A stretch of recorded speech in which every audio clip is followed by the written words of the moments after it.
Right, hey guys, how are we doing? So, today we are checking out a video from Totally Not Mark, and it is called Was Chainsaw Man Anime a Masterpiece or a Miss? Now, I wouldn't say it was a masterpiece, but I also wouldn't say they missed either. I feel like a lot of effort went into it, and I felt like it was a really, really good adaptation, but let's see what Chainsaw Man Mark has is to say. cinema. And I don't say that in jest. This is a series that manages to have a character that literally has arcs where his sole goal is to touch a Whoa, hello! Hello. while also delivering a complicated and nuanced story about some pretty difficult subject matters. And now that this extremely interesting anime adaptation has caused the popularity of the series to explode, I think it's about time I take a look at this season of the series I love, talk about its production, voice acting, and story Mate, to so see if it much delivers the experience effort went I, into as it. a It was Chainsaw unreal. Man fan, was hoping for. This is going to be a long one, everyone, so sit Fair back, enough, let's grab get some into food, it. and dive into the wacky world of Fujimoto with me as I break down and review what is currently one of the most popular anime on the planet. Absolutely I'm Totally Not slapped. Mark, and this is my review of Chainsaw Man. Hell Season 1. yeah.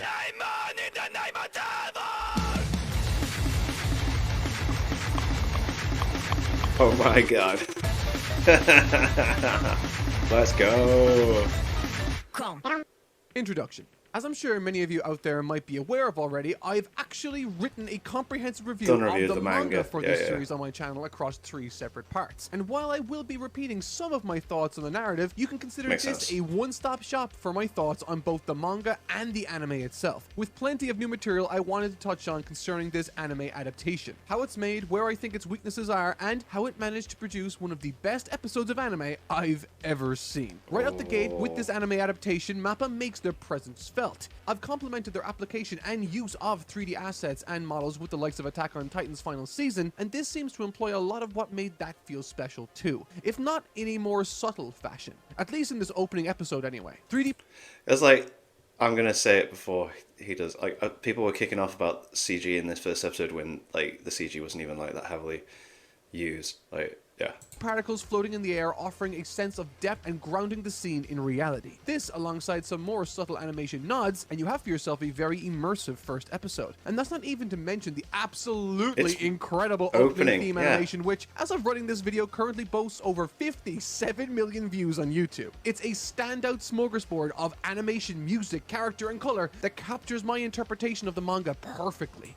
And if you've not checked out Mother's Basement's analysis of the opening for Chainsaw Man, I highly recommend you check it out because it's absolutely freaking boss-like. The vibrant splashes of color remind me of the manga covers themselves, contrasting jaw-dropping and bombastically animated action sequences with more mundane and light-hearted fare purposefully that capture the Chainsaw Man-ness, for lack of a better term, I was worried I wouldn't see. I mean, that sequence where it zooms in on Power's chest only to further zoom in again into something more absurd with Denji in the background, all pixelated, just feels so candid and full of the wackiness this series is known for. It's crazy. And as I'm sure many of you have noticed or seen being discussed online already, the OP of this also features countless nods to classic films such as Reservoir Dogs, The many Texas Chainsaw Massacre, references. Pulp It's Fiction, unreal. and No Country for Old Men, to name but a fraction of the references crammed into this OP. Fitting as the author of Chainsaw Man himself, Fujimoto, is a massive movie buff. Yeah, he But loves the how Western do stuff, I doesn't he? personally determine the quality of a series, you might be asking? Well, typically, I have a few indicators I look out for. With regards to an intro chapter, or in this case, intro episode, there's a tremendous amount of heavy lifting this section of the story is required to shoulder. What sort of lifting is required? Well, it depends largely on the sort of story you're trying to tell. Take Attack on Titan, for example. Okay. AOT is a story whose strengths reside in the dramatic, grotesque, and the mysterious. Oh And due God, to the so much attention mystery in span of Attack on many Titan. readers, This Yep. opening chapter needed to be capable of communicating those exact qualities, while simultaneously investing us into the main cast themselves. Hajime Isayama achieved this balance through the character of Eren Yeager, a character whose entire being runs Although, counter to the please don't status spoil quo the in manga this ending world, here, and please. so, Oh by God, getting to I have know no him clue. and his ambitions, we gradually and most importantly naturally learn about the broader world of Attack on Titan, its mysteries, and finally the dramatic threat on the final few pages. And so, keeping can't that wait in for mind, that to does come back Chainsaw this Man year. deliver a Finish it captivating off. opening?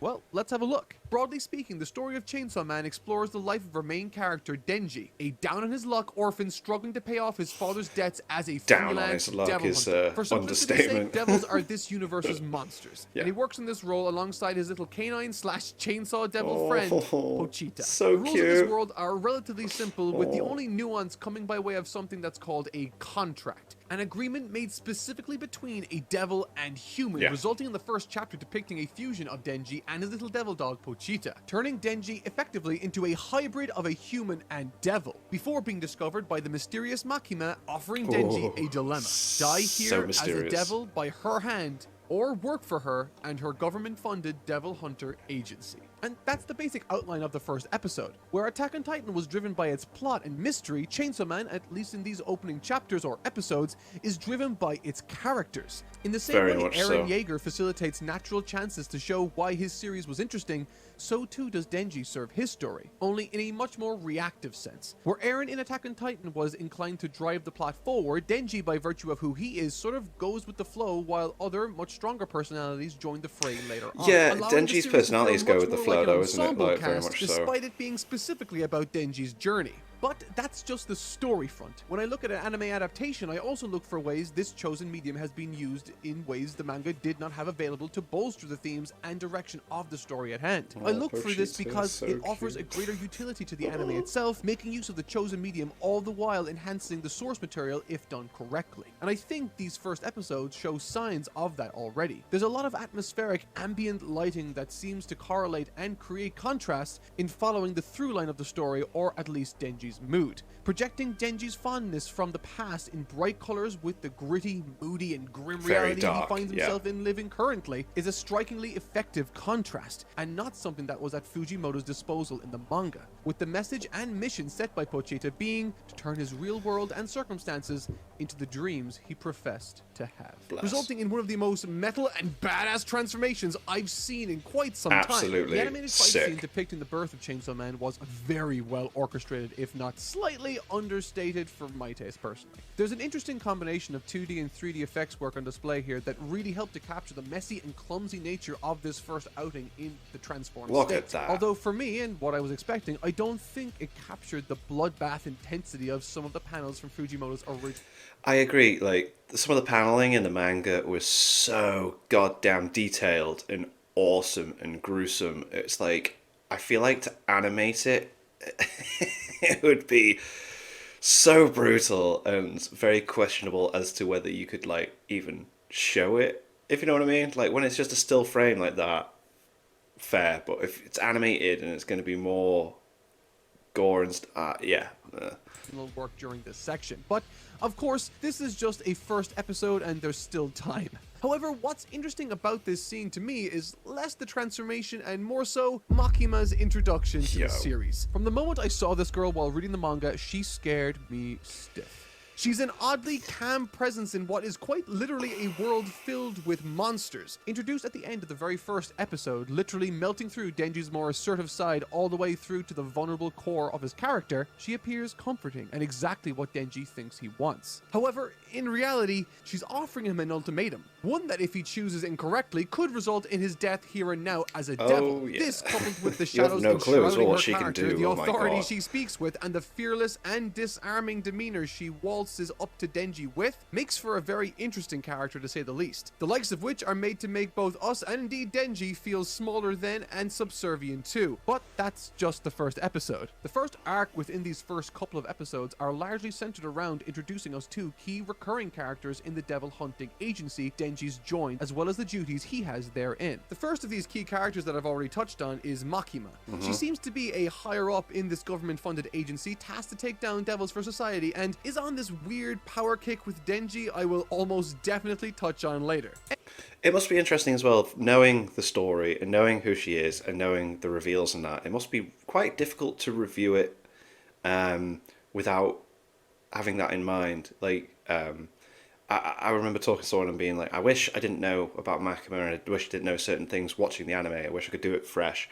Because it's still entertaining, it's still fun, but the mystery and the weirdness isn't quite there as when it was first time reading the manga. So it would be interesting to know, like, people that just watch the anime first thought of Makima when she came on, and if they still had the same kind of like approach as to like, you know, no clue and the reveal when she does the stuff at the temple. But anyway, we'll carry on. Emphasis on touch. Next is Aki Hayakawa, Denji's colleague, or should I say handler. Compared to Denji, Handler is and a definitely the right certain other word. character I'll touch on in just a second, he's quite stoic with a lot more going on right beneath the surface we've not yet seen much of. He also acts as a vehicle for which Denji can reaffirm his convictions to us as an audience. His dynamic with Hayakawa acts as a convenient mechanism for us to learn more about this world, with Denji, unaware of the broader details of his new devil powers and indeed the world's rules, can ask all the necessary questions for so which hard to Aki watch. can facilitate an answer. In the past, I've praised Fujimoto's paneling and described it as funnier than some of my favorite comedic mangas ever. And that's something I was very concerned about when I saw the anime's initial trailer. While it looked utterly spectacular and a feast for the eyes if ever there was one, while all of that was of course promised,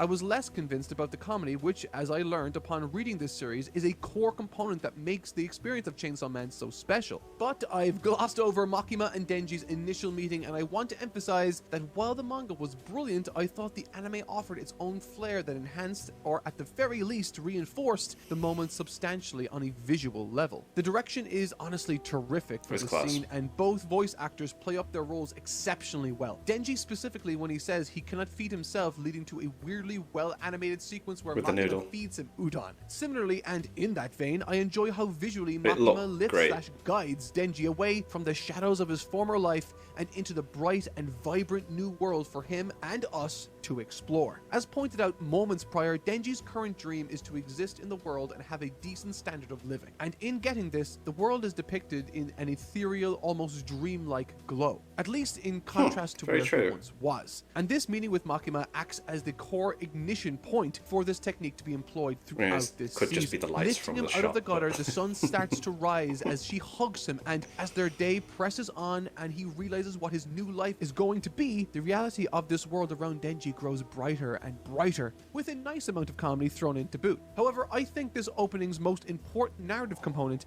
at least in terms of pacing, comes in episode 2 following this sudden realization by Denji that he's already achieved his goal. And so he recognizes that his life isn't going to be worth much if he's already achieved his goal of getting off the streets and eating relatively well. He sees people like Hayakawa driven by retribution, Makima driven by Makima.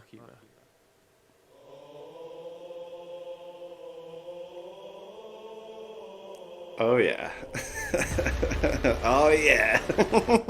This is, however, where I think I'm going to run into some issues here with this adaptation. Okay. Scenes like this, while iconic in the manga, due to the nature of reading, offers a lot of interpretation and subjectivity for each reader. I've seen similar things happen in the past where a famous book might get adapted and fans of the series will have gripes with a lot of surface level choices made because it doesn't map onto how they interpreted a scene or a character. I suppose everyone can interpret things differently, but and I think where are we going this with is such an instance. For me, I don't think they captured the impact of the innocent, quiet absurdity that was, quote, I wanna touch boobs. Which honestly is a shame. Meme anime moments like this aren't impossible to get right, as seen with the now famous, quote, okay moment from that One is Punch so Man's memeable. first season delivered perfectly. Hell yeah. But with that said, it's not a massive deal, and I'm more interested in how this adaptation can offer new reasons to love this story. For instance, the conviction Denji delivers his boob speech afterwards was, I think, better than the manga. Presented stunningly as the lewd posters in the background act as the goal with which his hand grasps, I suppose, yeah, offering it's again a nice very visual visual. metaphor to play into the strengths of the medium. But yes, this is Denji's new goal, my friends. And this is where a new character called Power comes screaming into the story. Power is the perfect yin to Denji's yang. Hell yes, also there's sharing such a good so many things in common with him. Mate, these two bounce off each other so well. It's absolutely freaking awesome. Like, well, so I'll wait until he gets to certain points. But you know, with like the Bat Devil and that, when he gets to it, it's one of my favorite moments with these two.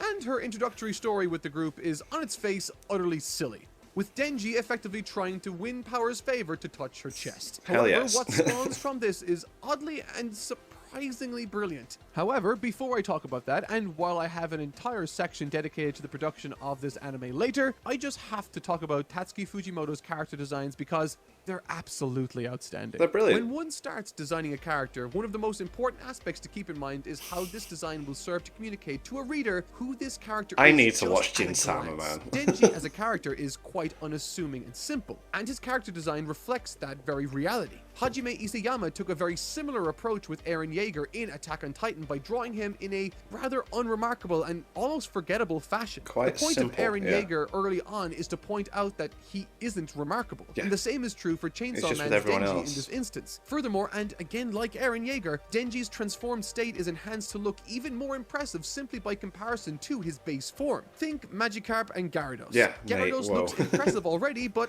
when you look at Magikarp next to it, suddenly it looks all the more Even more monstrous. impressive, And where yeah. Eren in Attack on Titan enhances his Titan form's intimidation factor, one could say that Chainsaw Man utilizes and leans into this very visual trick a lot more effectively, brandishing a meek and shrinking posture, wearing a large amount of white with rounded, almost quivering shapes, and lines used to convey his softer human side. Denji's physical form stands in stark contrast with the violent, jagged, and exaggerated shapes that coat this comic's pages in the blood of its enemies. In every sense of the word, this design is one built on the back of contrasts. Contrasts that communicate a distinct shift in how this character engages with the world around him. Whether it be exaggerated instances like those in which he fully transforms, or even the crooked smiles he shares when something more is on his mind. Yeah. Denji is a regular, almost forgettable looking person in the world when nothing is driving him or threatening him. However, when something does even a little bit, he starts to reveal a set of sharp and potentially dangerous teeth. Teeth, yeah. Perhaps implying that right beneath this unassuming facade lies the power of a true devil. Furthermore, and quite ingeniously, Very I valid much point, love yeah, the how teeth Denji is being a- ill-equipped to put on is a his own tie very for good the observation, uniform yeah. facilitates not only his depiction as someone that doesn't come from this world, but also provides a nice visual metaphor for a dog collar. The uniform given to him by Makima and the tie wrapped around his neck represents a leash, a noose, and a new way of life all at once. Someone like Hayakawa, on the other hand, is almost the exact opposite and seems to be wound quite tight. And I think partly this is what makes his dynamic with Denji so interesting. Yeah, it does While work Denji's very outward well. appearance is consistently messy, Hayakawa always has his hair tied up purposefully, all the while he Very wears a neat. much more complete dark uniform. Symbolic of his devotion to the job he has, and perhaps hinting towards a darker backstory driving him forwards. And finally, let's talk about Power. The character Let's of Power talk speaks to about this philosophy Power. directly. The moment Yes. we meet Power, she is over the top, loud, and swinging And that's her exactly what fist we in the need. air. A big personality with an appearance that communicates that very aspect of her character through her clothes and devil traits being much more obvious on her than on Denji's character design. Whether it be her disheveled hair, half tucked in shirt, jagged teeth, horns, or her eyes bearing a striking resemblance to that of a crosshairs on a gun. Yeah. Power comes across as So a sick. boisterous, mischievous, and active character to team up with or less driven and Very thus quick to far blame other comparatively people as well, which is passive very main funny, like, character yeah. in Denji, creating this wonderful kinetic push and pull dynamic, which leads us nicely into the second and really the first major arc of this story, the Bat Devil arc. Here we go. Episode 3, 4, and part of 5 are where we finally begin to get a handle on the main through line of the story. Favorite and while moment. a shallow level Oh, wait. observation of this arc might lead you to believe it's a simple, noble quest a young man undergoes to earn Power's favor, it is in fact a story about complicated themes of manipulation, trust, and Oh. other things. In Meowie. interviews, Fujimoto, the author of Chainsaw Man's manga, has revealed that a main inspiration behind the character of Cartman. Power came from that of Yeah. none other than South Park's very own Eric Yeah. Cartman. Er ist gut. Hä? Ein schöner Saftig-Jud.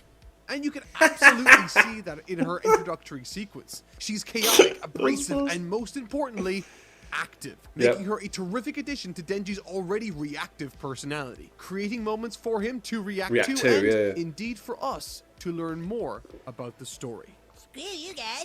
I'm gonna have. This is what we understand and know about Power. But in episode 3, following Power's introduction and subsequent professional mistake, both her and Denji begin to argue as Makima cuts them both off. Immediately, Power stops shouting and listens. And is this right? I remember watching the anime episode of this. Don't we get the really long extended ass shot? I was so confused. I was like, why are we focusing on Makima's ass for so long? Not that I was complaining, but I was just like, is this intentional? Like, what's going on? But we'll see if See if Mark mentions anything about that. 私は二人の活躍を見たいんだ。私に活躍見せられそう？見せる。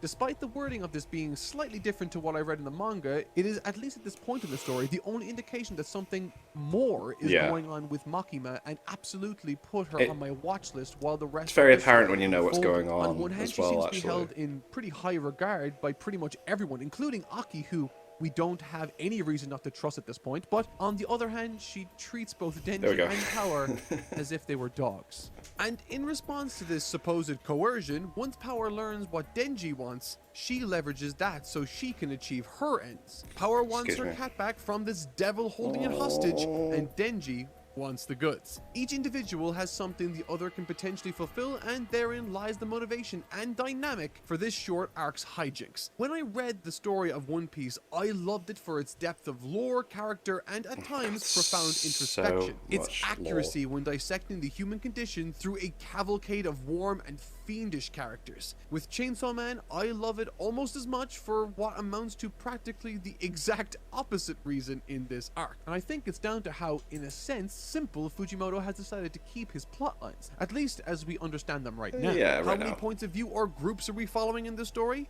Just one, really. Denji and Power patrolling the area and looking for her lost cat. And thanks to this, Fujimoto is never really in a rush to communicate anything to us. Yeah, but one of the funniest moments, I hope he does mention it, is when she's explaining the cat and he doesn't care, and then she says to him, well, you can touch my boobs, and he's like, how dare he capture your cat, we're gonna go save it right now. The timing on it, because I remember reading it in the manga, it was so funny anyway. I was expecting it, but the anime, the timing was just perfect. It was so well comedically timed. But hey, anyway. If he wants to show two colleagues sitting in a bus with nothing to talk about, he will. Yeah. If he wants to show an awkward interaction for the sake of a joke, he will more than happily sacrifice many pages, or in this case seconds or minutes of an anime, to bring that vision to life. And due to this, the result isn't something you need to study feverishly. There's rarely ever a single moment where you're challenged with a massive exposition dump and think, I sure hope I hold on to all of this information. And so Chainsaw Man, because of its approach, makes exceptional use of space, expression, character acting, voice acting, and music, which in turn enhances the humor, drama, and ultimately the horror element of this story. Helped tremendously by facilitating some great character-defining moments for Denji, where he decides to show his desire to protect people, and other moments where he chooses Leech to Devil be more afterwards, reckless. so boss. And while the fight is great, it's the latter part of that which makes this story blossom for me, particularly when it comes to Power and Denji's relationship. And not to mention animation. If we rewind back a bit, this series has some tremendous animation to speak on, but some of the most understated moments, like two individuals hanging out and exploring each other's minds, all the while being surrounded by a bunch of illuminating vending machines, bathing them in an ambient glow, offering a spectacular atmospheric tone. Furthermore, I hope folks notice that while Denji is pursuing his dreams, the world around him is fantastical and dreamlike. However, when he goes farther away from that reality, his world becomes darker again. Music, lifeless, exemplified through Power dragging Denji away from his new world. In Denji's mind, he's moving closer to his goal of touching Power's chest, but in reality and visually, it's communicated that he's moving farther away to his conspired death, reflected in the muting of the colors and light as he approaches the Bat Devil's hideout. And I just love when shows like this succeed in this sort of way. No. This is the confrontation where Denji proves to Power that he's someone worthy of further consideration. Unlike Denji, Power is categorized by everyone, including herself, as someone very different to Denji and other humans. Countless times she points out emotional problems she sees with the way Denji and other humans express themselves. This cold way of seeing the world is chalked up to her being a fiend by others and even us until we see her internal feelings concerning her beloved cat. Having lured and ambushed Denji into this Bat Devil's lair to sacrifice him and rescue her cat, she herself gets double-crossed and in the process eaten. And while Denji finds new reserves of boob-inspired strength, we as an audience dive deep into who she is as a character, and we learn that while she is quite disconnected, she is capable of feeling an appreciation and fondness for something more than her own well-being. Furthermore, having now seen the animation for the Bat Devil vs. Chainsaw Man, I have to say that I thought it felt a lot more frantic and intense in the manga. This isn't to suggest, of course, I that there's agree. not something to enjoy here. There's, of course, some great Mate, effects look work at the and detail on that. composition. The 2D It looks animation boss, sequences but are yeah, brilliant, I felt the manga was with better a than fantastic this one. final blow from Denji, and personally, I enjoyed this fight. Though I think that in this instance, the 3D elements stand out in my mind as the weakest part. However, I do like how they handled the transition from Power's imagination of death to her eventual rescue by Denji. The ambient noise of the city really elevates Denji's and her reaction afterwards, helping to make the subtle attack from the subsequent Leech Devil all the more it surprising stands and out. impactful. Furthermore, the Yo. animation and direction for this sequence feels leagues stronger than the former. The way the smoke effects cloud our screen, the way the blood sloshes up beneath Denji's feet as he scrambles and rushes his opponent, almost falling over with his eagerness to do so. It's a wonderfully kinetic scene that's amplified even further by Denji's voice as he delivers the monologue for the final attack. Having only seen this series once and read it only once, this fight scene, due to the treatment it's received in this series, has been offered a chance to stand as one of the best fight scenes in this story, It was boss. making it all the more memorable. It's spectacular, with the cutoff by Hayakawa's Fox Devil made all the more emphatic as a result. So And even sick. if we put the action aside, I love the attention the series gives to the finer details, like Hayakawa turning off his alarm in a controlled manner, how he slowly opens his balcony door, pictured Oh, from the extra afar, details and we got here makes as his well. coffee in the morning. All of these choices help not only to create a distinct atmosphere, but to tell us something about Hayakawa himself without interfering with the script of the original This series. wasn't in the He's manga, a was it? creature of habit, order, and duty, building up the perfect party for Power to crash and terrorize with her presence. I will say, however, while humorous, this direction does feel different to the manga in tone, and I think that's been discussed online quite a bit. Where the manga felt a lot more silly and impulsive, this feels a lot more measured and muted. In tone, I mean. Whether intentional or not, I thought it worth mentioning at this moment before I dive into what is many and my personal favorite part of this first season. A sequence I am going to be calling henceforth A Tale of Two Gropes. Or Right. at least I would call it this, if it for some bizarre reason wasn't split in two. To some, this might be a non-issue, but for me, this split up the two best contrasting scenes in the manga. Denji's encounter with Power and subsequent encounter with Makima, it makes for a good cliffhanger to end an episode on, but in my opinion splits the two scenes that work together the best in the series. Okay.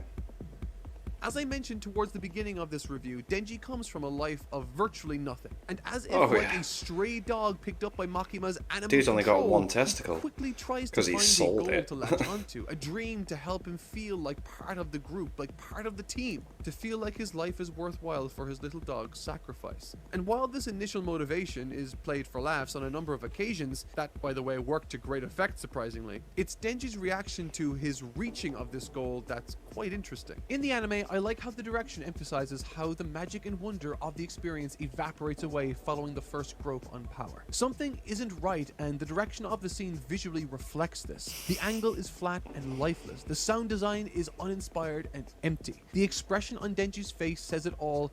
This isn't what he expected. wanted, yeah. And the reason I would have liked for these scenes to have followed each other would be to emphasize their intentional contrast. When we switch scenes to Makima's meeting with Denji at the top of the following episode, the muted direction from Power's scene is flipped on its head once Makima turns up the heat. The fuzzy, shaky camera point of view with soft edged lighting, it's a wonderful touch to add a sense of intimacy to the occasion.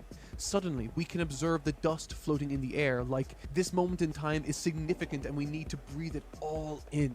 The music itself serves to enhance the illusion of what's going on also. If you're wearing headphones, the notes float from one ear to the other independent of each other in a certain rhythm. Almost like we are in this moment with Denji and our senses have been dulled or compromised. Yeah. It feels almost dreamlike again. However, this time in a way that we've Those not yet teeth. seen so intense. Amplified by the outstanding voice work from Makima's voice actor, her matter-of-fact way of speaking slowly and seductively crawls to a whisper, until the music and her voice stops and gives way to the grope.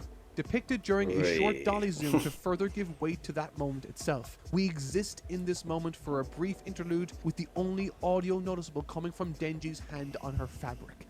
Almost like nothing else in the world exists in this moment. It's a great scene that plays to the strengths of the medium, and as we eventually he is leave right, this it would moment serve and well as retreat a back to comparison between the normality, two. the audio from the clock and eventually the ambient noise of the office returns to the scene. In addition to that, a nice visual metaphor that wasn't apparent in the manga between Power and Makima's scenes was the use of real and artificial light to emphasize the difference between the two experiences.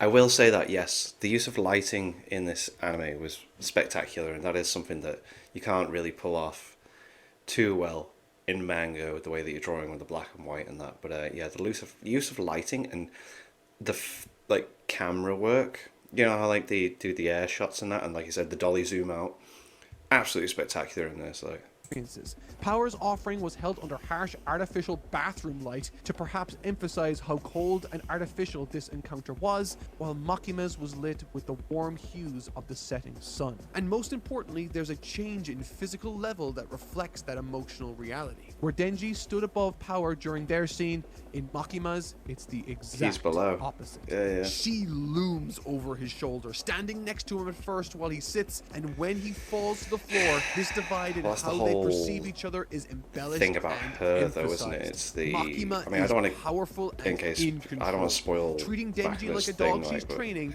and just like with any new puppy, you reward good behavior with treats.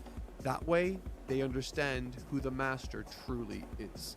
In response to this interaction with Power, it was honest and platonic. Through their combined journey in this arc, they form a much more tangible and mutually beneficial relationship.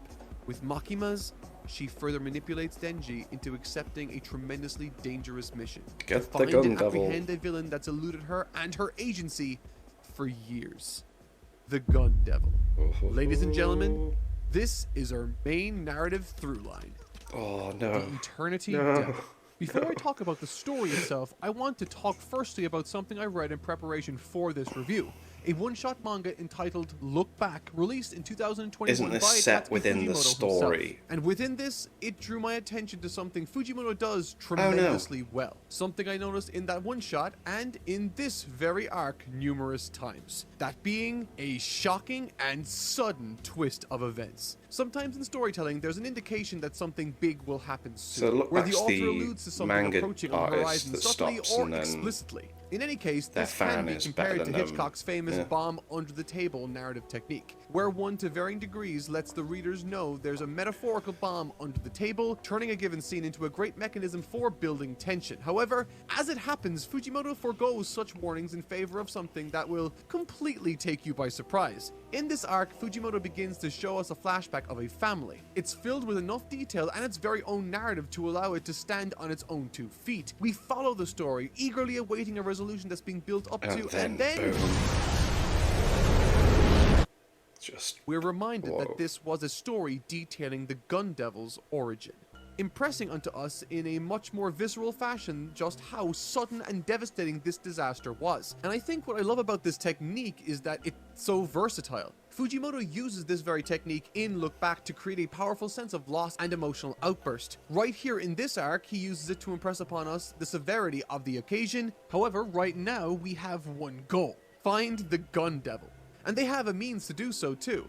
Following the attacks that took place, wiping out millions of people across the world on behalf of the Gun Devil, certain parts of the Gun Devil have been found in different bodies of different devils. And once enough parts are Kinda gathered, like they start to be Jujutsu drawn to the Gun Devil Kaisen. itself. Simple, effective, and within that framework, there's tons of flexibility. So, how does Fujimoto proceed? By setting up a narrative technique I adore in long-running TV shows and movies: the bottle episode. In these situations, the director, or in this case author, takes the established cast and places them into a finite space for the majority or the entire it's the duration of the hotel. story. Yeah. I love this because we no longer need context clues or establishing shots. Instead, we can focus on continuous scenes filled with opportunities for interesting character retrospectives, and in the case of Chainsaw Man, They did a very gags. good job with This this. was the section I was most interested in to see how they'd adapt it. Within a manga, the familiar and box setting of a series of rooms and doors can be striking and lend well to the medium at hand. There's a tremendous amount of perspective on offer there. But in animation, you need to oftentimes use different techniques specific to the medium to not look super boring. Furthermore, with his approach, Fujimoto leaned heavily on the strengths of the manga medium itself to help communicate his jokes. I mean, some of these gags or sequences look as though they're straight out of a comic strip in some instances. This is, of course, to the strength of the manga. As someone that studies film and art for a living, the concept of a bottle episode has always fascinated me with how, when done well, they can be massively engaging, offering up tons of tension as a result. And while I don't think this adaptation did anything incorrect or super wrong, I do think the anime struggled to compensate for that loss of strength otherwise seen in the manga.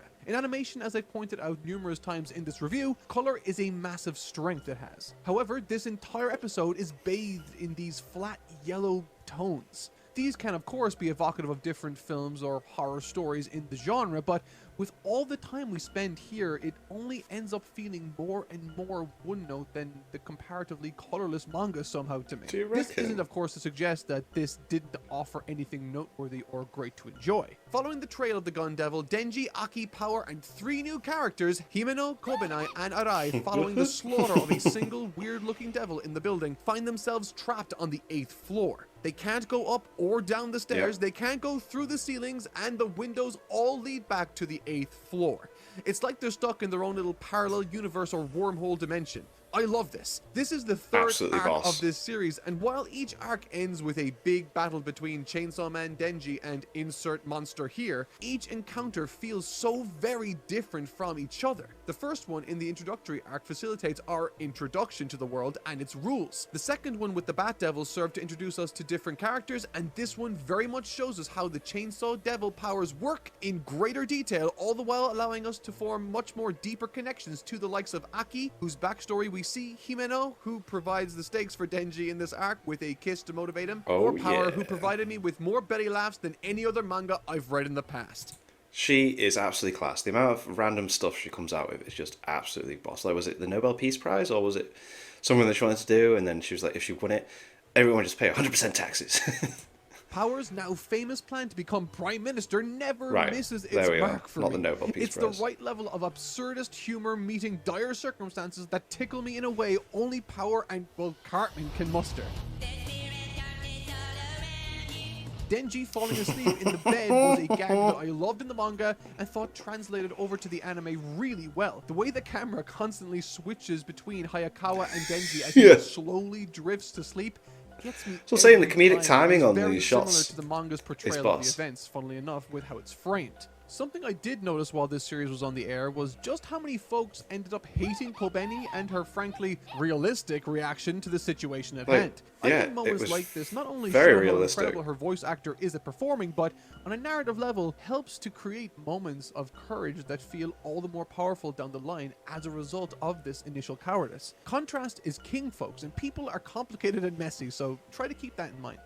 Yeah, like, come on. In that situation in this hotel, there's going to be one person that's going to act that way, regardless of what company you work for or what situation you're in. Like, there's going to be that one person. There always is in the horror movies as well. There's always that one person that freaks out. All of that aside, however, something I thought this section of the anime did rather well was communicate the horror element of the series, perhaps better than any other episode so far. The sheer dread and drama that builds up to Aki being stabbed by Kobeni is feverish and a standout moment in the series now for me. And not to mention, I thought it was more striking than it was in the manga, with Denji's descent into the bowels of the devil Mate, itself this is also sick. receiving similar focus. And I think that's one of this adaptation's biggest strengths. It can on occasion fail to live up to some aspects of the manga, but in others it offers extra focus and care on lesser beloved moments such that they can then in turn become someone else's favorite moment.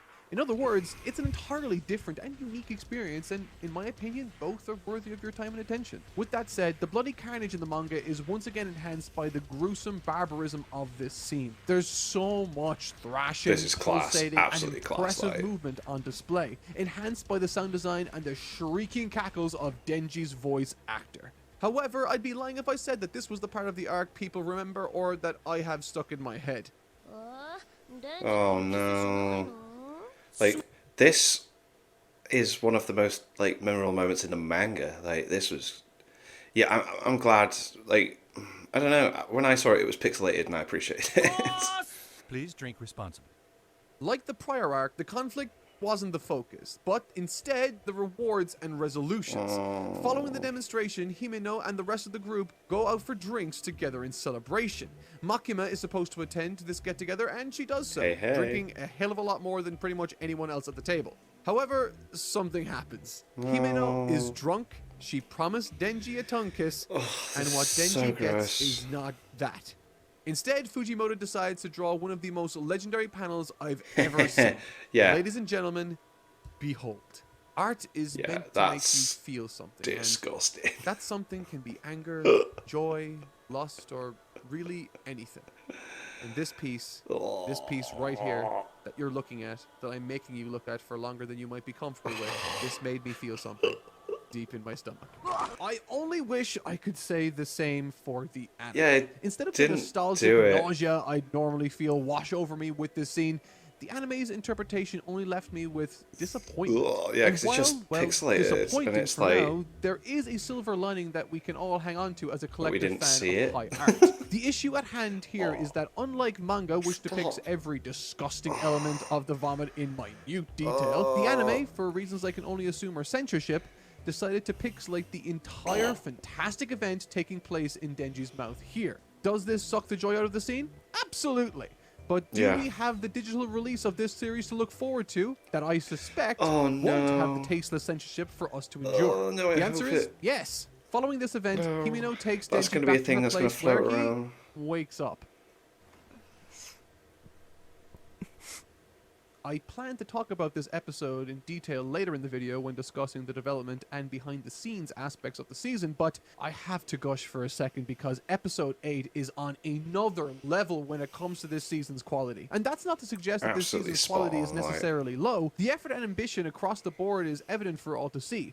But this episode, and really this scene itself, is The attention to astonishing. detail is so spot on. intimately depicted as Himeno moves around her apartment to get ready. If there's any scene that was enhanced by the anime's adaptation, it's this one. It's breathtakingly impressive, a masterclass in character acting, and boasts some truly inspired animation choices. One that stood out to me is the POV shaky cam as Himeno approaches Denji on she's the bed. drunk, It's man, his and you're point of getting view to we're seeing, see and it. you can really feel that. It offers a remarkably unique look while increasing the level of intimacy of this otherwise casual encounter. There's just so much movement and creativity, and narratively, this all serves the purpose of showing us where Denji's mind is at. Is he looking to hold out for Makima? Does he feel guilty? Well, will it matter? Oh, By the shame time I finished that I reading knew this was arc, coming, I felt but myself yeah. thinking, this, Boss more moment. so than any other story I've read, feels like a brilliant and natural evolution of the tropes established by One Piece and, before then, Dragon Ball. This feels like something entirely fresh and new, and I don't really understand how best else to express that feeling. This is, of course, not to say that this story is remotely like any of these properties. However, the strengths that make these stories stand out for me, I feel were inspirations Yo, for Katana Chainsaw Devil, Man. let's go. Katsuki Fujimoto is the youngest mangaka I've ever covered on this channel, and Oh. in addition to that, the only creator I've ever covered that's younger than me. At 30 years of age, he comes from the generation of children that grew up with stories like One Piece and Naruto, Fair, and yeah. he says as much. The choice to have this seismic shift in narrative occur at this time, following this intimate event in this way, it just feels exceedingly refreshing. And when I was reading the manga for the first time, I audibly gasped when I Yeah, saw I this did. reveal. I was just It's so remarkable shocked. I was like, this what young is author going is able on? to pull off at this stage of his career, and just makes me very excited to see what more he can come up with and who he can inspire in the future. The Katana Devil. Alright, so now we arrive at the last arc of this season, and fittingly, it's the longest. Stretched across the runtime of about 4.5 episodes, and with the conclusion of the last arc being Makima meeting an intimate end courtesy of a gun. Oh wait. Well then. Yo. With this narrative decision, Fujimoto is keeping us off balance. He's gone on the record and pointed out that he likes being able to write stories that keep you on your toes, stories that keep you off balance and unsure as to what exactly is around the next corner. He has Makima shot, Denji conflicted and guilty, but determined to be with her in another scene. And so, with that, we as an audience are thinking about how Look at the that bad background, news of man. Makima's demise will impact Denji and his motivation. And then something even more substantial happens. We've gotten hints about this particular angle towards the end of the last arc, but every villain or devil that Denji and the corporation he fights for faces off against seems to have the same underlying mission driving them in the direction of Denji. To steal his heart. yeah. And right as Makima was taken out by those Yakuza thugs, Denji gets shot in the face by another member of this unit in the middle of a restaurant with Aki, Power, and Himeno present. Something I've noticed that this series does is that when one episode ends, the next episode and the team that created that episode will represent the closing moments from the previous episode in their own way. It adds a different atmosphere, point of view, oftentimes yeah. showing a different point of view, There you and go. helps to transition us in a natural way from one scene to another contrasting moment. The beginning of episode 9 offers such a scene, where episode 8 closed in a harrowing, emotional, and beautiful fashion. Episode 9 offers a much more gradual transition to Denji's interjection to the battle as Chainsaw Man. It's surprisingly effective, and I haven't seen any anime that I've covered employ such approaches. Everything about this scene feels desperate, out So, of nowhere. Himeno is down for... Everyone's trying really freaking hard to win here, and you feel it, the tension, the music, just everything just so sick. The way he's desperately trying to get those 3 needles in, the way she's the count. Power is hamstrung trying to help her stay alive by managing her blood supply. Denji is out cold from being shot in the face, and Aki is struggling to stay alive against this new enemy. It's a frantic and desperate scramble to regain the upper hand, with Aki actually getting just that in the end. But thanks to this new character, that victory and advantage he struggled to achieve is robbed from him. And when I was first digesting this material, my heart was racing. I mean, sincerely. You feel that in the desperation of everyone involved on the side of Denji, particularly through the likes of Aki whipping out his sword without regard for the very consequences we learned of in the prior arc. And most impactfully, Himeno. This is once again a story of contrast. so emotional. In the same way the designs betray and work to complement the actions and personalities of these characters, Himeno's selfless sacrifice of herself to prolong the life of the person she loves in Aki is contrasted starkly by the devil disappearing. she enlists the help So of. sick. This beautifully altruistic action is set alongside the utterly terrifying and grotesque-looking ghost of hers once she gives her body then up Snake. for it. Truly, the stuff of nightmares. No, that's the stuff of nightmares. Yeah, that is the stuff of nightmares, my god. Oh, she is a scary woman. Last time, I said that this girl was scary. Yeah. Now I am saying that this girl Terrifying. terrifies There me you go. to my core.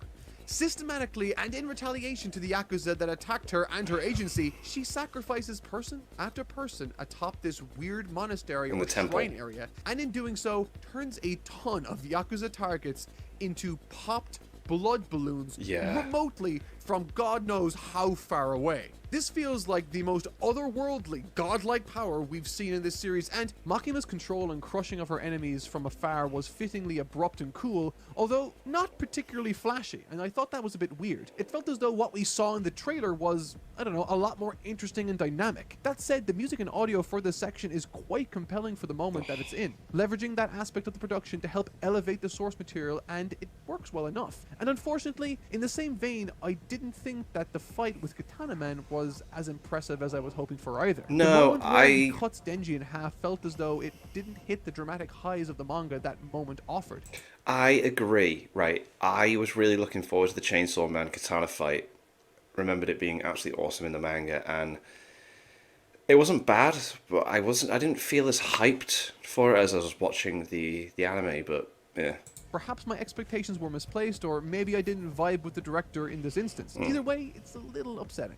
The conflict on the ground with Denji and what's left of his team is brought to a swift resolution as this weird kid and Katana Man make their strategic retreat. I'll only touch on Here this we for go, a moment, this but was sick. I have to say something here because apparently I'm a massive simp for Fujimoto's layouts. Look at how stupidly easy it is to read this layout. Look how naturally our eyes follow this page with Kobeni on the 6th and 7th pages of chapter 28. Look at how each panel guides your eyes to the next one in the sequence effortlessly, creating this sense of movement without movement at all. This is the stuff I live for. And Okay. whoever adapted this moment seems to agree, as this attack to save Chainsaw Man from Kobeni received the most attention and flash in this It episode. looked so freaking It good. looks terrific. Yeah. And that's where this commentary on the adaptation would normally end, but unlike the manga, after this episode's conclusion, I couldn't help but feel that the last scene outshone every other in the episode to a substantial degree. And given that Makima's control scene was not only pivotal to the episode as a whole, but honestly might be the most important reveal in the entire season, and it just didn't feel like it was given the attention I thought it deserved, I mean, it's the mask-off moment for the character, and at It least really compared is. to what was promised in the trailers, Well, the anime's adaptation it's not, feels extremely but safe and almost it is boring a compared to mask-off what was moment. promised. This isn't, of course, to suggest the scene is bad. This is Chainsaw Man, after all. No amount of uninspired framing could suck the joy out of it completely.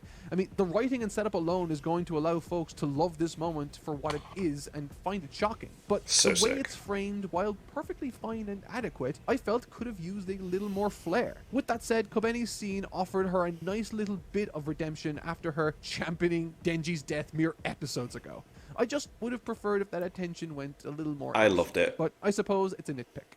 Speaking on Aki Hayakawa for just a moment, within both this arc and the next one, he acts as the heartbeat or emotion of the story. Speaking on this arc specifically, particularly following the initial fight with Katana Man, despite almost losing his life, he focuses instead on what he's lost, which quite elegantly highlights what makes his character a wonderful contrast with the likes of Denji again, causing Denji himself to feel that discrepancy between him and Aki also. However, He starts in realizing reality, he's losing Denji his too humanity has here as something well. Aki should Yeah. want. That is, to live.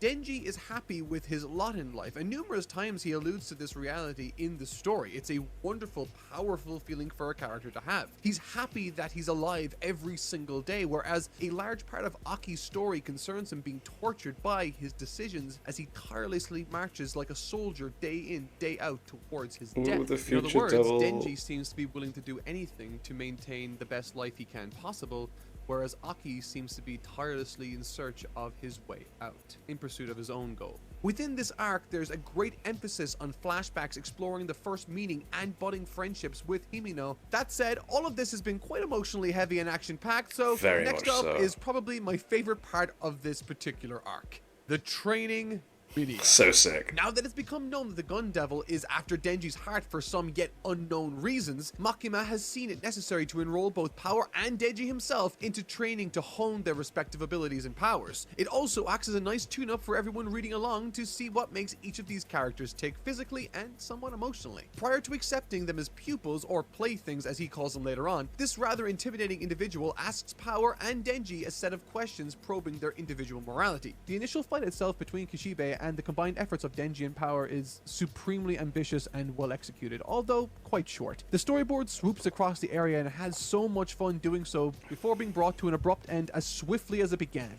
The animation is spectacular and in my It's so opinion, spot again, on. hides that very instance from the manga which it's based. Narratively, however, this is an interesting scene too, for upon a moment's notice, the teamwork between the two is apparent. And while Power marching forward without hesitation can be chalked up to her fiend status and really her character in general, Denji's zero hesitation seems somewhat chilling to me, which again makes me think back to the metaphor that's constantly being thrown around to describe what Denji is to both Makima and her agency, that he's akin to a dog. Yeah, he's Dogs, a pet. at least to me, aren't born killers, but they can be Trained to, And yeah. Denji seems to have lived a life that has sculpted him into this That person, direction, or Makima yeah. is slowly turning him into someone that cannot value human life like Aki can. Who is, by the way, someone we have now learned has lost the power to wield his fox spirit in battle due No to how longer- reckless he was being in the battle with Yep. Katana Man, signifying perhaps that even a literal canine spirit could comfortably do what the Devil Agency expects Aki to do. This is an agency that sees their employees as necessary and probable collateral damage. Aki specifically demonstrates this with their offer to allow him to wield a new devil. God. A devil that can see into the future. One that says he, Aki, is going to die in the worst possible way. Absolutely madness. I'm just going to pause it there for a second while I grab another beer. Let's see what happens if I click this. Yeah, ain't that cool? Let's. And due to this, we'll give him some of his power in exchange for a front row seat to his own death. Yeah, How screwed up is craziness. that? All It's that so depressing stuff crazy. aside, the training with Power and Denji is super fun. Dozens and dozens of failed attacks on this special division leader later, and the team of Denji and Power are after trying everything that came to them naturally. And in a cute bit of character collaboration, they jointly come up with a plan to instead, and I quote, fight him using our minds. With Let's Denji's be response to smart. this idea being, like, how cool would it be if we could fight like one of those brainy guys in manga and stuff? It'd be This, so my cool. friends, is the caliber of Where's strategic Shikamaru? introspection we're seeing now, so naturally I wasn't expecting much, but the plan that they do eventually come up with was actually kind of brilliant. It is quite clever, isn't it? D- d-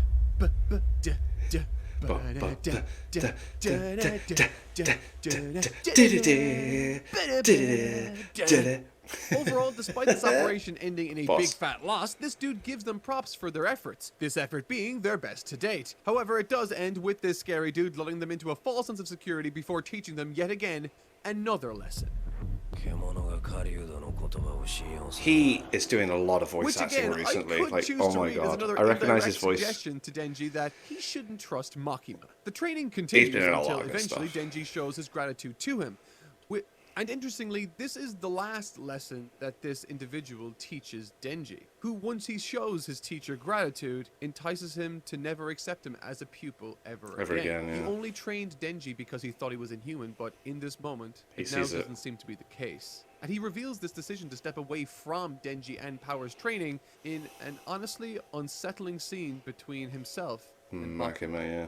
The subject matter within this scene is that of him questioning Makima's allegiance to the agency, with some Excuse wonderful me. imagery depicting how untrusting and distant she feels to him, ending on an uncomfortable close-up of Makima's face. Makima herself has demonstrated a fascination with power, and she's demonstrated that she herself is capable of some truly horrific acts. This dude asks Makima in this scene if she is on humanity's side, and perhaps, and this could be a stretch, but perhaps he's asking her this because she herself isn't human. And the only reason I wonder this is because Mark, you know. this individual, this person that was training know. Denji, stopped training Denji when he felt that humanity was emerged human, from him. yeah. He couldn't treat another human like the way that he's been treating Denji. And perhaps in this instance he's finding it difficult to trust Makima because she herself isn't a human, or at the very least isn't showing human tendencies. That's what I'm saying, it must be Perhaps difficult to Makima review herself this has her knowing own what ulterior happens in motives the original concerning source influence and material. subjugation. In the same way she wants to manipulate Denji like a dog, it seems like, particularly in the scene after this where she talks directly with the Yakuza themselves, she tells us as readers Mate, more about so herself sick. and her value system. She says, and I quote, "Your necessary evil is just an excuse to justify your own crimes. Those excuses are unnecessary to society." Which tells me that she's doing everything because she believes it's the best for society. That's a real totalitarian way of looking at the situation when you ignore the context of the scene somewhat and extrapolate it out into a personal belief of hers. It made me wonder what she might actually be capable of as she hands over a bag filled with the eyes of the Yakuza's God, family yeah, members. so dark. Perhaps Oh. innocent family members. It makes me wonder how many eyes she has on the rest of the world. Pun definitely intended. Or maybe Fujimoto is totally screwing with me and this is exactly what he wants me to think. I don't know. But I digress. Everything that's taken place in this arc, from the initial onslaught by the Yakuza and Katana Man, to the counterattack by Makima, to Denji and Power engaging in training, to Makima pushing the Yakuza into a corner, all culminates in one final battle between this sect of the Yakuza versus this new special division in the Devil Hunter Agency. Let's go. One that begins as the new division infiltrates this building. During this section, we as an audience are introduced to a host of new characters, including the likes of the Violence Fiend, the Spider Devil, which looks horrifying and I'm not even scared of Very spiders, much so. the Shark Fiend, who, let me tell you, gets very good in the next arc, and finally, the Angel Devil. Yeah, and it's A interesting mysterious that and I like unique that devil they that isn't did hostile this just towards before the humans, one next that if you arc. come into contact with them, Because now we will established these shorten guys and they've got a your lot more lifespan. going on Aki in the takes next the season. charge with this particular group's infiltrating of the thick zombie blockade. Have we got season There 2 are, confirmed of course, yet? the instances where Aki demonstrates his lack of consideration towards his own well-being, with him coming concerningly close to the Angel Devil. However, that's not the aspect of this encounter I find interesting. It's instead the description that this is a unique type of devil that isn't hostile towards humans. Aki versus Ghost Devil. The first interesting ruffle to show itself upon the initial insurgents operations comes by way of Hayakawa's This was so both literal sick. and metaphorical confrontation with a ghost from the past. Like, he's fighting against the thing that his friend, like, used as a basic weapon. It's like, oh, so sick. And then being able to, like, fight against it using the new devil, that powers that he has. Whoa. The very ghost devil that Himeno wielded for the benefit of him Yeah. is now the one he needs to overcome Gotta and kill take it. down. And it's here I find myself needing to remind myself of why Hayakawa is important to the story, to ground it. While the story of Chainsaw Man itself, through the likes of Denji, Power, and Makima, paint a rather nonchalant, inhuman, or silly story, Aki is also there to represent what's at stake, the love humans share for each other, the humanity of this world. With the very message Himeno leaves behind for him to read, cutting not only to the core of his story, but further reinforcing what this line of work and perhaps world is forcing him to be. a fearless killing machine, with his zero-fear approach literally granting him the ability to slay this devil standing in his way. This is all to say that Aki is perhaps one of the best handled characters I've seen in the story. Oh mate, he's and one I sick. have It's just a adored to shame what follow happens to him throughout later, so but far. meh. Denji versus Katana Man. There we As go. Power goes off to do her thing, Denji versus Katana Man round 2 gets underway, but Love it. honestly, despite this being the final big fight of the season, I honestly have mixed feelings on how it's portrayed. And on one hand, I can see a lot of movement, and I did very much enjoy the scene in the train, but on the other hand, outside of the train scene, which felt like an adequate adaptation to the manga source material, the fight itself felt to me like it was, I don't know, lacking identity, lacking intensity, and maybe Yeah, like... Oh, no, go on. even personality. And for a series like Chainsaw Man that oozes style and personality, for this specific criticism to be laid at the feet of this franchise on what should be its climactic episode is, I don't know, a little telling, and I'm going to get into that a little bit more with behind the scenes stuff later. Right, because, yeah, I felt like everything else, action-wise, was boss. But then when it comes to Chainsaw Man versus Katana Man, it should be epic as... It should be the most epic thing going, and it just felt very generic in like an anime sense, like when it comes to a fight and that, but everything else, awesome. And I think it's because he's fighting like a human-looking person, and they made the shots quite tight, because they're very close quarter in the fights, aren't they? So like, you know, they're not jumping around as much, but yeah, I don't know. But to cut a long story short, it sort of felt in many ways like it was any other fight scene from the series, lacking in any meaningful or interesting art direction to help it stand out. But that's not to say that nothing of note or interest occurs within. There's plenty, and in my mind, less could be more with this fight. Specifically when we've already sort of seen some of this already, with this being the first rematch of the series, so to speak, for Denji to deal with. It should go without saying that the panel layouts work supremely effectively in not only the conveying the manga's so action sick. moment to moment, but also the narrative when it rears its head across the bout. Quote, "A beast should never trust a hunter" is such an instance of this occurring. This particular phrase that Denji recalls from his training arc acts for the impetus behind his decisive winning blow, luring Katana Man into a false sense of security, seizing his chance to use his chainsaw powers in a way that we've not yet seen. With the way the anime composes we its don't shots, expect it, much like the panels from the manga section, help to effectively conceal the surprise for us to discover on our own. There's plenty of introspective and human moments from Katana Man towards the start of this battle. However, by the end, he's used in a way that I didn't see coming. Kick him in the balls. Following their respective fights, Denji and Hayakawa reconvene by the train tracks. In a surprisingly sweet moment of connection, they both get to share in a moment of admittedly immature but much needed humanity. Very and therapy, fun. if you can even call it that. Hell Denji yeah. turns to kick Katana Man in the nuts for what he's done to them both over the course of this arc. Fujimoto also makes a subtle nod to the Requiem scene in Hunter x Hunter, only instead of a murder orchestra, we have a Requiem composed with the screams Oh, is that brought what on it's from referencing? the Right, okay. Truly, it's a work of art. And that just about brings us to the conclusion of this season. And while I've largely had praise for this adaptation, the behind the scenes demonstrates a very different story. One that requires a lot of nuance to tell and an ability to separate the final product from the reality of the situation at hand during its development. And when I finish telling you all the information I can about it, my hope is that by the end, you can come away with a different outlook on this season of Chainsaw Man. Because right now, I want to emphasize just how much of a miracle the quality of this series truly was. Right. And how much potential was lost as a result. Every So, episode had like a let's talk some behind different the scenes. outro, but okay, come on.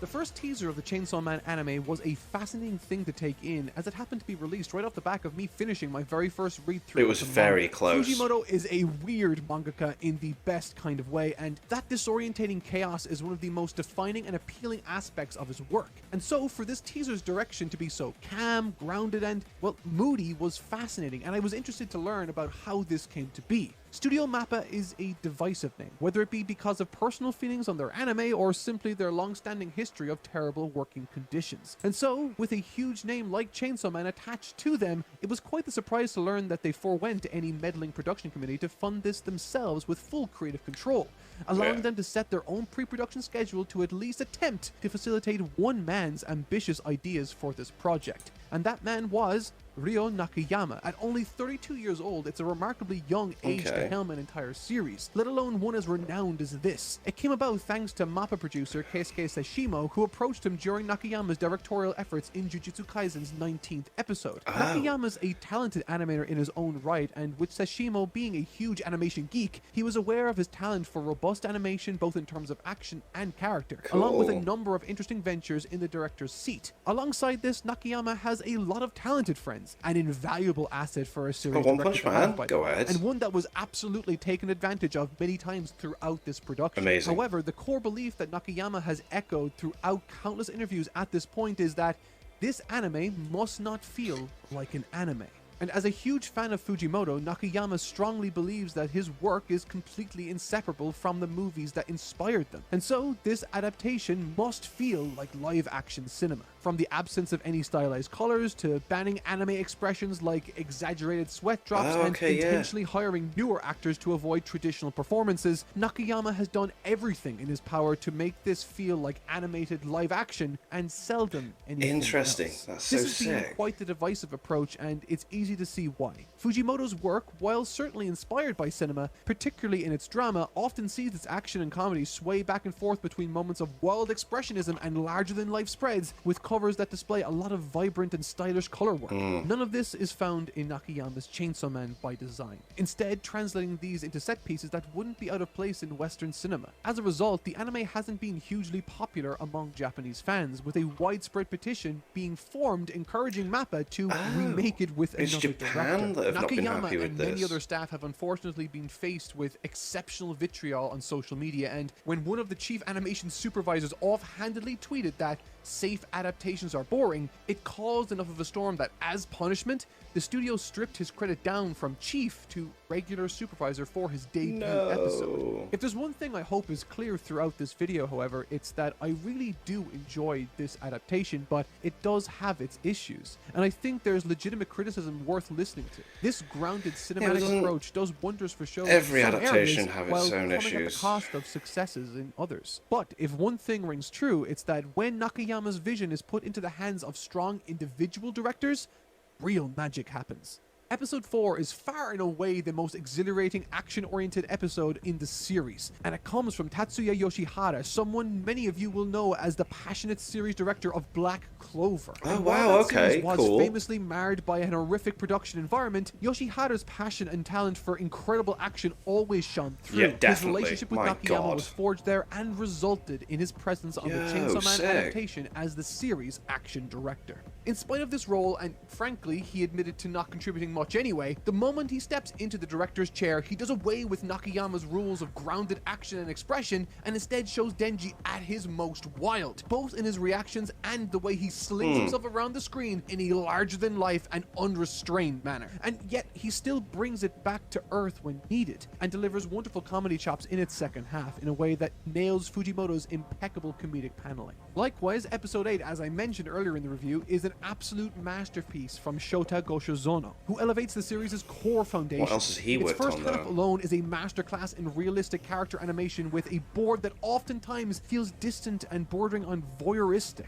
conveying the depth of the environment while letting its characters interact with it in a way seldom found in anime. At the same time, there are an abundance of ambitious POV shots that, although not executed perfectly, offer a unique and dynamic approach to navigating its setting. With a near total absence of music for its entire first half, it relies solely on diegetic sound and character performances to weave itself into such a delicate piece of animation, and it all comes together so damn well. Despite feeling like a footnote in an already phenomenal episode, its action in its second half is weighty and impactful, and carries all the necessary drama for what is one of the most pivotal moments of the season. On the flip side, there are also episodes that didn't quite land, and concerningly, they came directly from Nakayama. Episode 7 almost feels like a different show with how straightforward its storyboard is and how poorly its pivotal comedic moments land. Episode 1 and 12's action lacks any I feel real like identity censorship's and a doesn't land with the thing with this, gravitas though. you would expect from a debut and finale. Often a series director's episodes are ones to look forward to, the ones that showcase the adaptation's vision at its finest, and yet they're arguably the weakest by quite some margin. It opens up a curious question as to whether Nakayama's comparatively lesser outings as an episode director are because of his workload or inexperience. And if that inexperience and overambition as a series director is what led to a schedule that ultimately began to crumble. It's a tough one to tackle and something I think requires a lot of nuance and an ability to separate the final product from the reality of the production. While the series had an impressive pre-production phase, the ambitious nature of the series led to that privilege very quickly vanishing. Pushing for non-stop movie-level movement across a TV series is a big ask, and as Very the episodes big ask, and began I feel to like they air, delivered the on pressure that. began to mount, and time very quickly slipped away from the production. What began with a modest staff list quickly ballooned, culminating in a finale that, to get the episode done, involved 24 animation supervisors, 42 second key animators, and, worst of all, 23 external studios What? used for in-betweens on top of Mappa's own internal team. To That's say that things imploded insane. is an understatement. Getting those last few Yo. episodes done on time was a gargantuan effort that unfortunately put far too many people in the same overworked position Mappa Productions are widely known for. Some animators were forced to hand in rough stick figure layouts for second key animators to finish due to this punishing schedule. Static Whoa. dialogue scenes that would have been drawn in any other scenario fell back on 3D models. Right. It was extraordinarily tough, but I think the final results were clean enough to be largely unnoticed Yeah. by fans. And it's honestly somewhat of a bittersweet tale to talk about. On one hand, I enjoyed the anime so much, and I It was think the boss. final results are great and speak for themselves. But at the same time, it's the unseen that's concerning, and I'll be curious to see how things change going forward based on lessons Yeah. learned during this production and based on the feedback it's Start received around earlier. the world.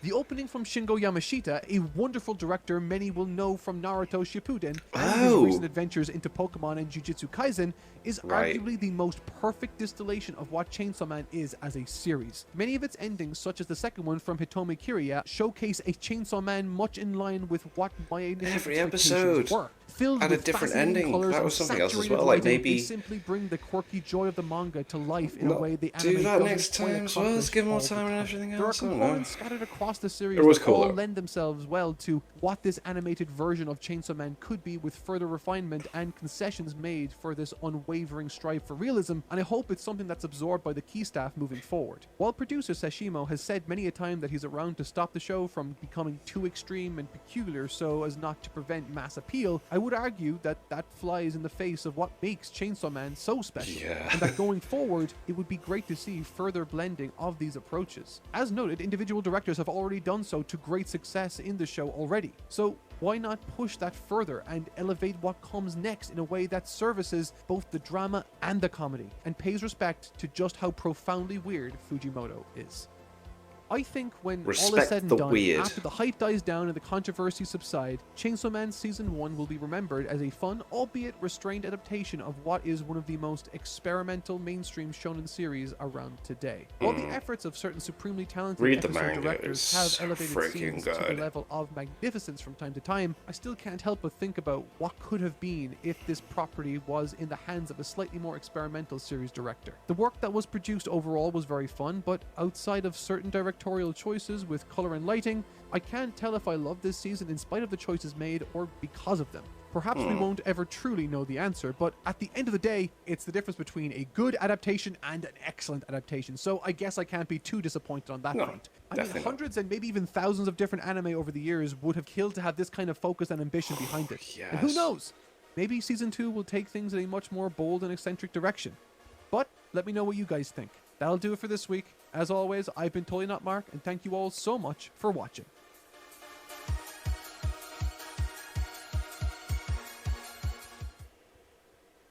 Very cool.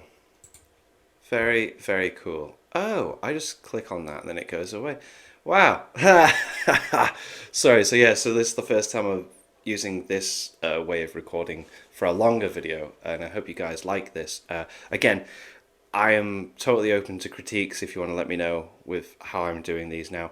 But I felt that was a very good review. I think it's very difficult to review something when you've read the original source material, and like when he's saying stuff about Makima and that, it's like he's fully well aware of what is going to happen later. But trying to look at it as anime only aspect, quite difficult. But yeah, I agreed with him with the Katana Man and Chainsaw Man fights.